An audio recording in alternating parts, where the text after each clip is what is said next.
Hi there, my name is Kylie Bauer, and I will be starting off today's Hangout. So let me go ahead and screen share.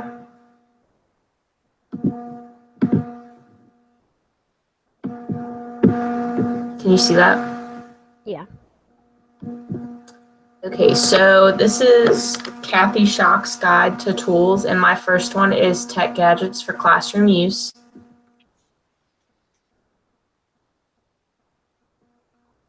And the first tool under this I've researched is iPad accessibility options for special education classrooms.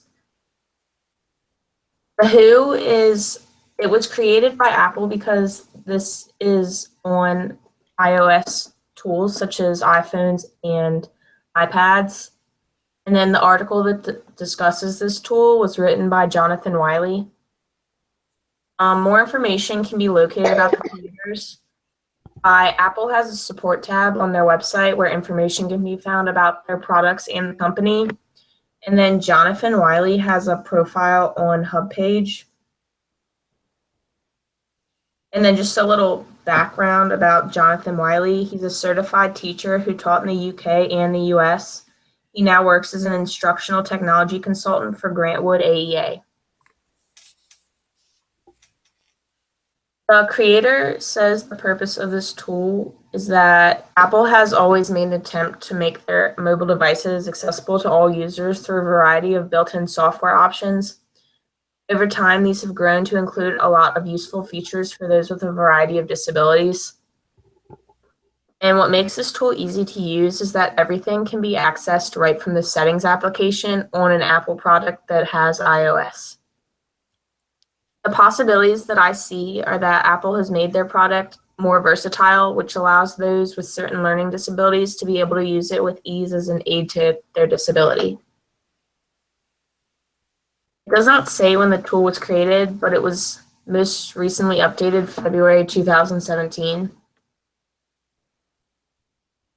This tool is useful to students because today the classroom consists of all different types of children, including those with disabilities.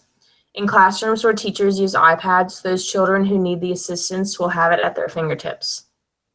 Teachers should use this tool because special needs children can use gadgets like iPads and iPhones thanks to the assistive settings, and teachers can use iPads in the classroom without having to worry about certain students not being able to fully use the materials.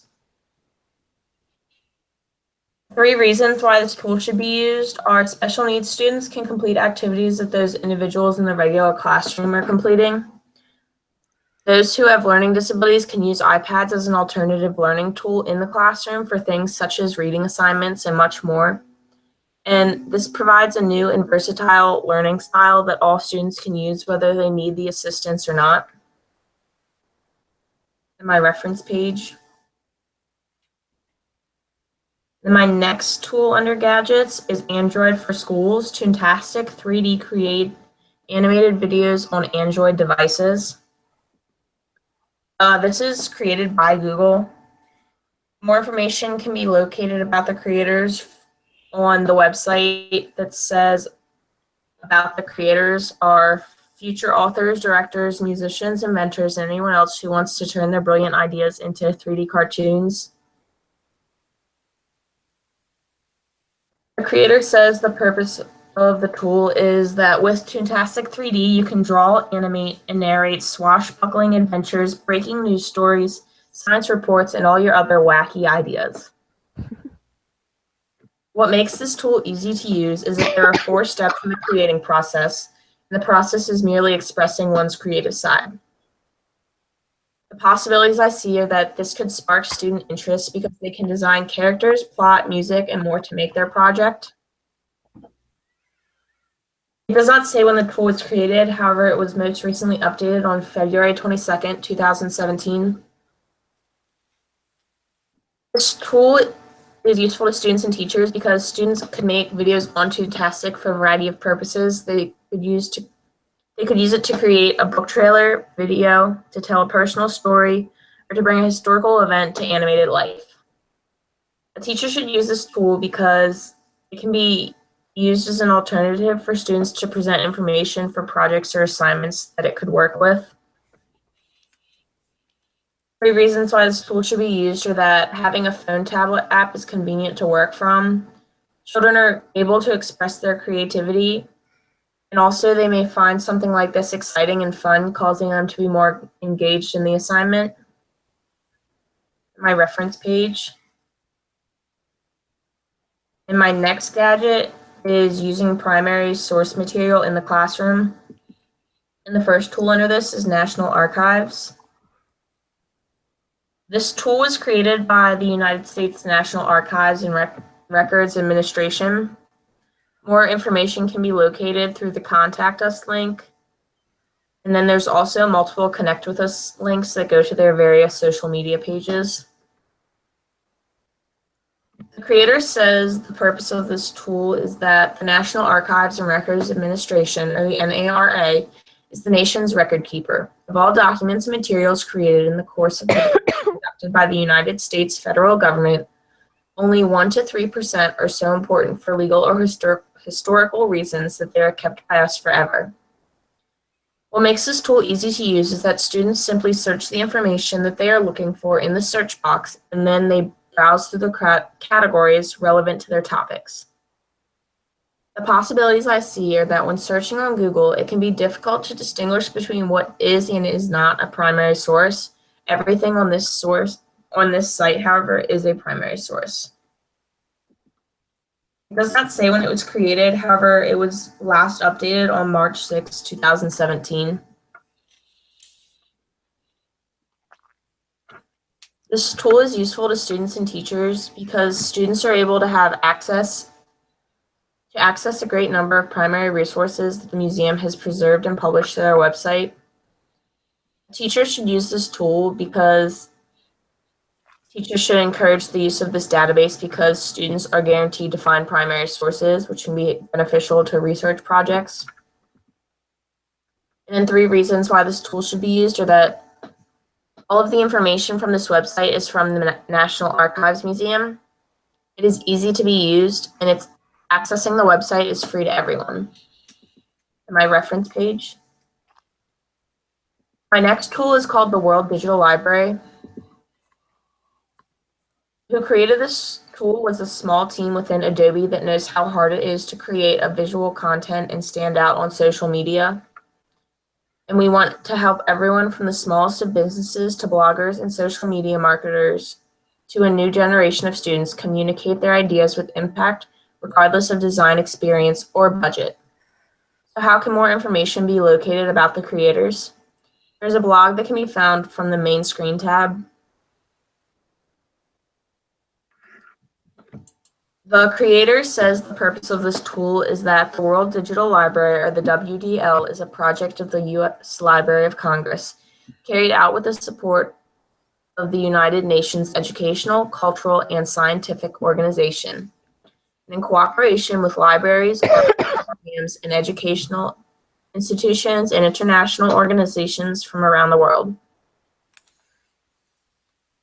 What makes the tool easy to use is that WDL items can be browsed by place, time, topic, type of item, language, and contributing institution.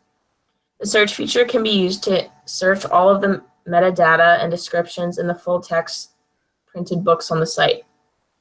The possibilities I see are that this allows students to acquire primary sources that are visual aids. It does not say when this tool was created or updated.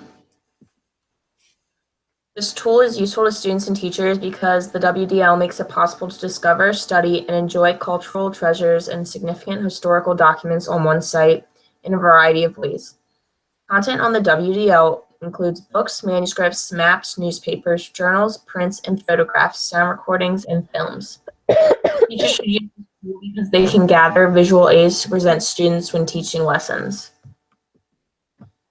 And then 3 reasons why this tool should be used are that it is free to everyone. Students are introduced to a new tool that can be used for multiple classes and assignments, and students can use this together to gather primary sources that are visual aids. And my reference page. And that is the end of mine, and I'm gonna come back and let Nicole do hers. All right, I'm going to start sharing my screen just a second.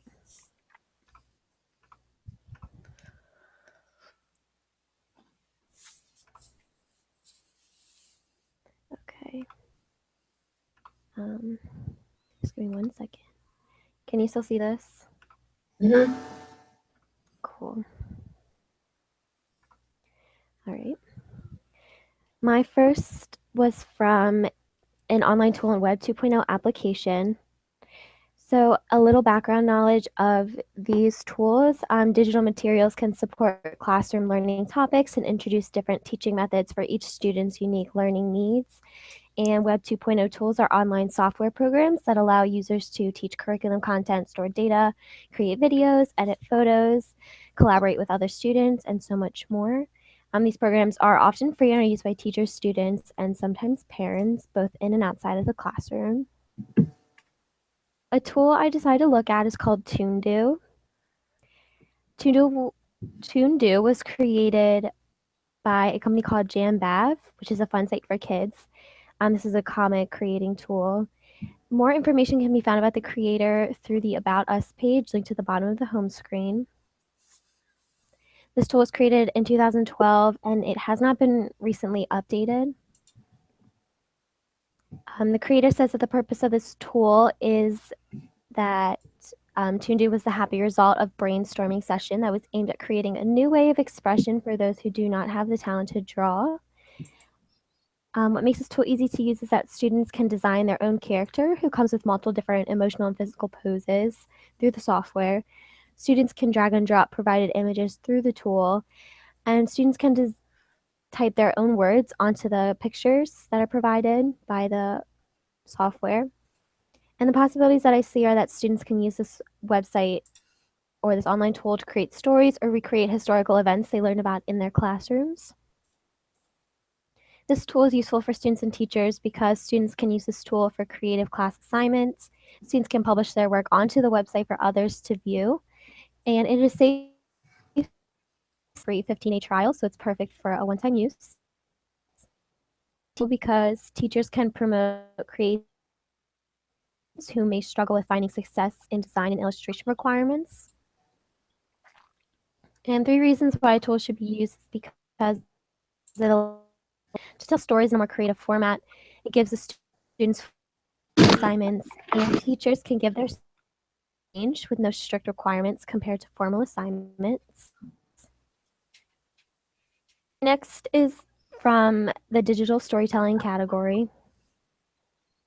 A little background on this is that a digital story is essentially any combination of a spoken narrative and a number of visuals, perhaps with a soundtrack. And digital storytelling empowers students to be confident communicators and creators of media as they gain essential 21st century literacy skills. The tool I decided to look at is called Fakebook. This was created by Class Tools, and more information can be found through the Contact Us page where the user can request more information about the specific creator. This tool does not say when it was created or when it was last updated.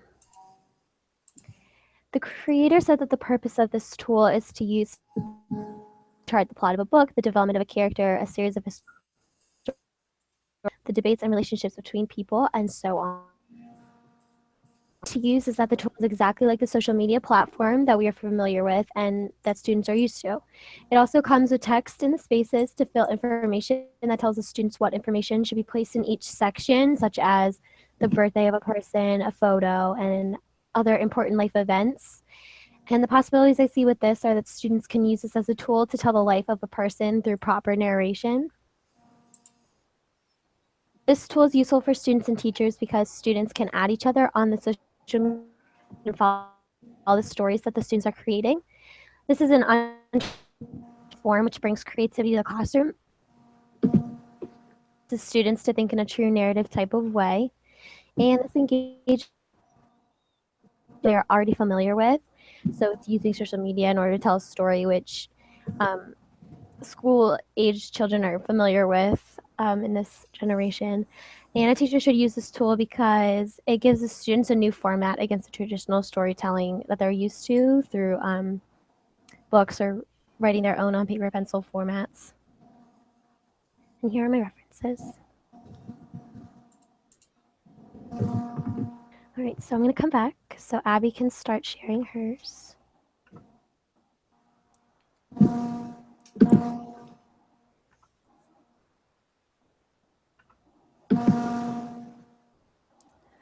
Okay, hi everyone, I'm Abby and I'm going to screen share with you guys so you can see the two tools I did. You can see this, right? Yeah. Okay. The first one I did is under bulletin board ideas and it is called NPM ideas. So it doesn't say who created the tool, but it is family run, so it was their idea to do this. It's similar to Pinterest, but it's specifically for teachers. And there is an About Us tab on the website that you can learn more about the creating process of the website. However, there's not much information about the creators themselves. And then the purpose of the tool is to help the creative process for teachers that might be in a slump, to help you get ideas for your lessons, classroom setup, and more. And it's really easy to use because there's a variety of tabs on the side of the screen, so that way you can specify it to what category you're looking into, whether it's by subject, grade level, it could be by what you're looking for, so lesson plans, bulletin board ideas, and more. And then the possibilities that I see are that teachers can easily incorporate the ideas into their classrooms, or there's actually a link to a website you can purchase the supplies they use. So if you wanted to do one of the crafts on their lessons, you can look into that. And it did not say when it was created nor when it was last updated. This would be more useful for teachers than it would be for students, just so that way the teachers could get their classrooms to their best learning ability for the students, as well as appearance goes, so they can make sure that their bulletin boards are up to date, school spirit, learning, and they can also like pick their lessons based on the website as well. A teacher should use this tool because they can improve upon their own lessons if students are not responding positively to their current lessons, or they could just bring all new lessons into the plate. So 3 reasons that this tool should be used is that they are creative ideas, the ability to purchase supplies is convenient and makes it better, more friendly for the teacher's bank account, and then new ways to improve the classroom or lessons. That's my reference.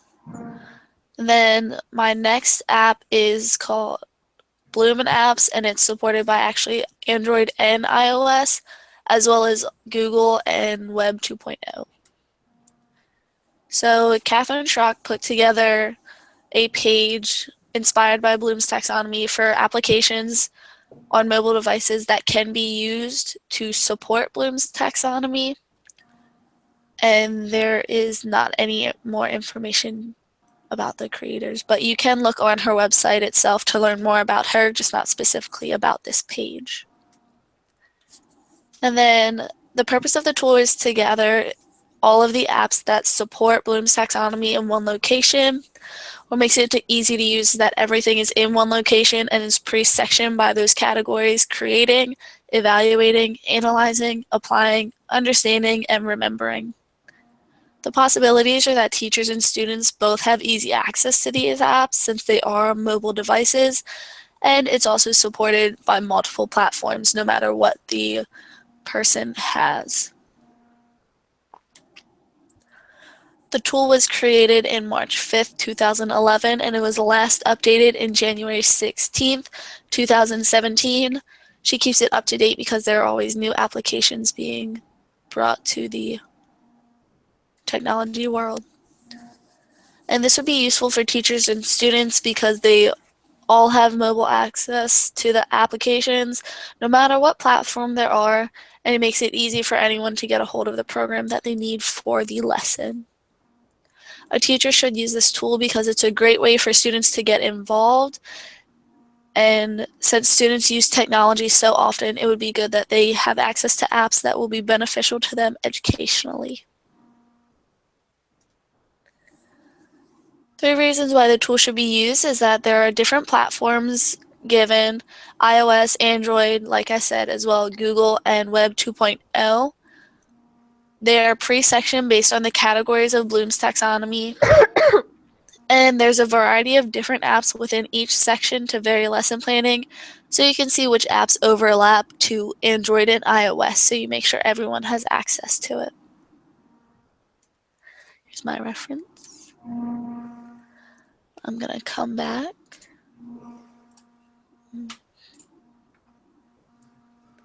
All right.